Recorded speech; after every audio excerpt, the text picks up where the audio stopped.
On this Saturday night, state of emergency. Searching for a serious strategy with U.S. warships on alert in the Mediterranean, the president looks for options after doctors inside Syria confirm thousands were treated for symptoms of a chemical attack. To the crisis in Syria now.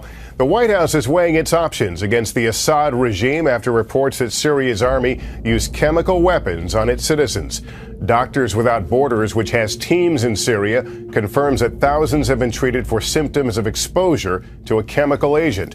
Tonight, as the Obama administration considers its response, U.S. warships are on alert in the Mediterranean near Syria.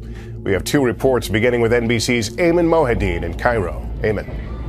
Good evening, Lester. The international NGO Doctors Without Borders says it treated more than 3,600 patients on Wednesday, the day of the alleged chemical weapons attack, out of which more than 350 died as a result. Now, all of them, they say, displayed symptoms of neurotoxicity, an indication that perhaps chemical weapons were actually used. Now, the Syrian government has denied any responsibility and denies that it used chemical weapons. More importantly, today on Syrian state television, they showed images of chemical weapons that were allegedly found in areas that were controlled by Syrian rebels, an indication that perhaps it was the rebels that were responsible for launching these weapons. Meanwhile, the top UN disarmament chief, the Undersecretary General for the United Nations, arrived today in Damascus. She's been trying to press the Syrian government to give UN inspectors access to the site of the attack so that they can determine exactly what happened. And as the U.S. and other countries weigh a possible military option against Syria, a senior Iranian lawmaker today warned that any military intervention inside Syria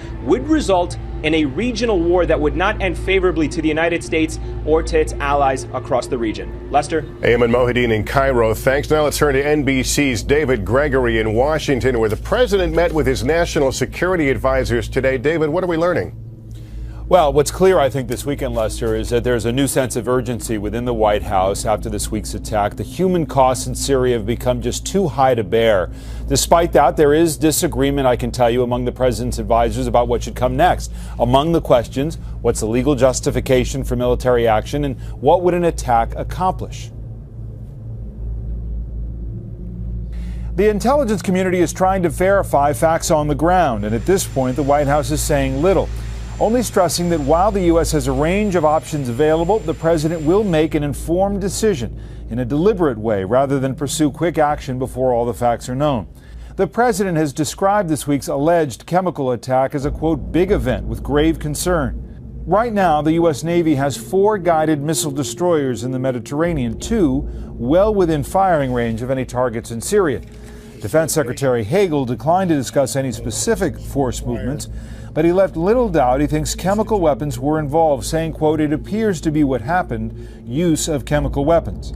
On the table, limited airstrikes, most likely cruise missiles launched from those destroyers, targeting key Assad military command posts. Government officials telling us the case for military action is taking shape. Military officials are warning that extremist figures like al-Qaeda are being drawn to the chaos in Syria like, quote, moths to a flame. You add chemical weapons to the mix, and officials say that's why you're hearing the president start talking about core national interests being at stake here. Lester? David Gregory. David, thanks.